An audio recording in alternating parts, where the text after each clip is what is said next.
تو حضرت امام زین العابدین بیٹھے ہوئے تھے اس پہ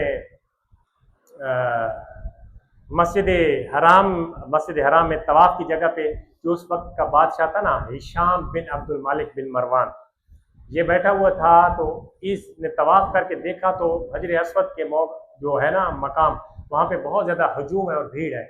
یہ جانا چاہتا تھا یہ وقت کا بادشاہ، اب تو وہاں پہ پروٹوکول ہوتے ہیں نا، یعنی حالانکہ اللہ کے گھر میں پروٹوکول نہیں ہونا چاہیے، چاہے کوئی عام جائے یا خاص جائے۔ اب تو کوئی کسی ملک کا سربراہ آتا ہے تو حرم بھی خالی ہو جاتا ہے، اس کو جناب حجر اسود بھی ہو جاتا ہے، بوسہ بھی ہو جاتا ہے اور طواف بھی آسانی سے۔ پہلے بادشاہ ایسا سلوک نہیں کرتے تھے کہ لوگوں کو نکال دیں، وہ تھا بادشاہ لیکن اس کو موقع نہیں ملا، سائڈ پہ جا کے بیٹھ گیا۔ تھوڑی دیر بعد حضرت امام زین العابدین آئے تو چمکتا چہرہ، سبحان اللہ، نبی کا خون اور چہرے پہ نور نہ ہو یہ ہو ہی نہیں سکتا، چہرہ نورانی نہ ہو، ایسا 14ویں کے چاند کی طرح چکمکتا وہ چہرہ۔ جب آیا تو کوئی لوگ جناب ان کو جھک کے ملنے لگے اور بوسے دینے لگے، تو آپ نا طواف پہ شروع ہو گئے۔ طواف پہ شروع ہوئے، جب طواف ختم ہوا تو بوسہ دینے کی غرض سے حجر اسود کے قریب گئے نا، تو لوگ جتنے تھے انہوں نے زین العابدین کو دیکھ کر رستہ چھوڑ دیا۔ امام زین العابدین نے جا کے حجر اسود کا بوسہ لیا۔ یہ سارا منظر بادشاہ سلامت دیکھ رہا تھا، چیلے بھی ساتھ بیٹھے ہوتے، انہوں نے کہا بادشاہ تینوں تے موقع ہی نہیں ملیا، کسی نے رستہ ہی نہیں دیتا، یہ جوان کون ہے جس کی اتنی جناب عزت افزائی ہو رہی ہے اور رستے خالی اور پروٹوکول اور حجر اسود کو بوسہ دے۔ اب وہ جانتا تھا، لعین جانتا تھا، لیکن اس نے کہا میں تو نہیں جانتا اس کو، جانتا تھا، یعنی جو بغض ہوتا ہے نا وہ ہر جگہ پہ جس کے اندر ہوتا ہے وہ ظاہر ہوتا ہے۔ اس نے کہا میں نہیں جانتا۔ ساتھ کھڑا تھا فرزدق شاعر، اب اس کی ایک کہانی ہے لیکن میں آپ کی بات کمپلیٹ کرتا ہوں۔ فرزدق شاعر کہتا ہے تو نہیں جانتا، میں بتاؤں یہ کون ہے؟ اس نے ادھر کھڑے ہو کے نا پورا قصیدہ، عربی شاعر تھا اور بڑا کمال کا شاعر تھا، اس نے پورا ایک بہت بڑا لمبا چوڑا قصیدہ لکھ دیا اور قصیدہ شروع ہو گیا۔ حضرت امام زین العابدین کی شان فرمایا یہ وہ چشم و چراغ ہے جو حسین کے گھر میں پڑا ہے، اور یہ جناب پلا بڑا ہے، اور یہ وہ نبوت کا چشم و چراغ ہے جس کے چہرے 14ویں کے چاند کی طرح چمک رہے ہیں، اور دنیا کی ہر چیز ان کے سامنے ہیچ ہے، وغیرہ وغیرہ۔ اس نے بہت عربی میں تعریف کی۔ جب وہ تعریف اس نے ختم کی نا تو بادشاہ کو ظاہر ہے کسی اور کی تعریف اچھی نہیں لگتی، بادشاہ کو اپنی ہی تعریف خوشامد ہی اچھی لگتی ہے نا۔ چیلے کہ واہ واہ جی سارا کچھ ٹھیک ہے، ایوری تھنگ اوکے، ہر شے ٹھیک ہے استاد جی، چلے آؤ بس رگڑی آؤ عوام جناب، رولا پھیری آؤ۔ چیلے چماٹے یہی رپورٹ دیتے ہیں تو تب ہمارے ساتھ یہ ہو رہا ہے نا، یہ نہیں گراؤنڈ ریئلٹی نہیں دیکھتے کہ لوگ یار لوگوں کو کھانا میسر نہیں، بجلی کے بل لوگ نہیں دے سکتے، مہنگائی کی چکی میں لوگ پس رہے ہیں، یہ اوپر کوئی نہیں بتاتا۔ Every thing okay, all right, یہ رپورٹ جاتی ہے اوپر، جب یہ رپورٹ جاتی ہے تو حکمران کہتے ہیں ان کو اور رگڑا دو ذرا، ان کے اوپر رولا پھیرو، یہ تو بڑے امیر کروڑ پتی ہیں۔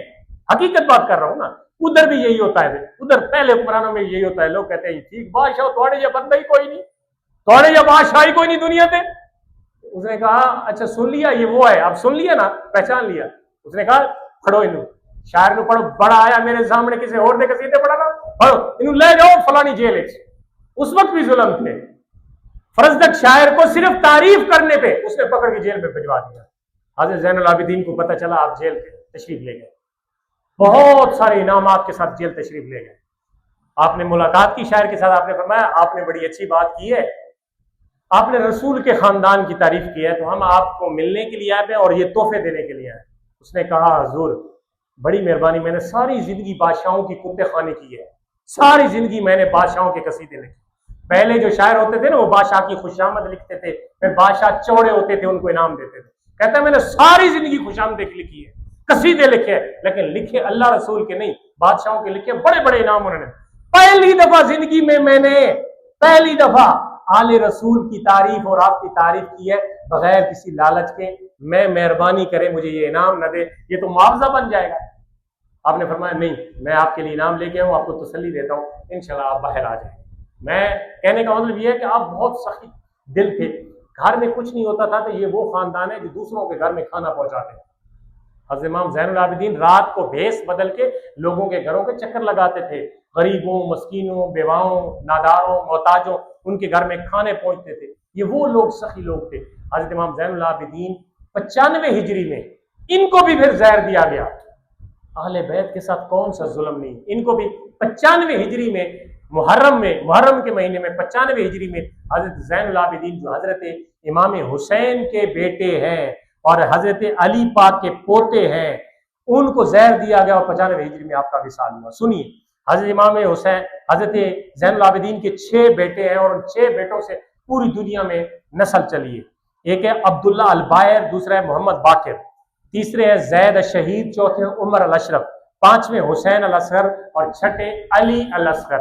یہ 6 بیٹے حضرت زین العابدین کے، پھر ان سے پوری دنیا میں حسینی نسل آگے چلی۔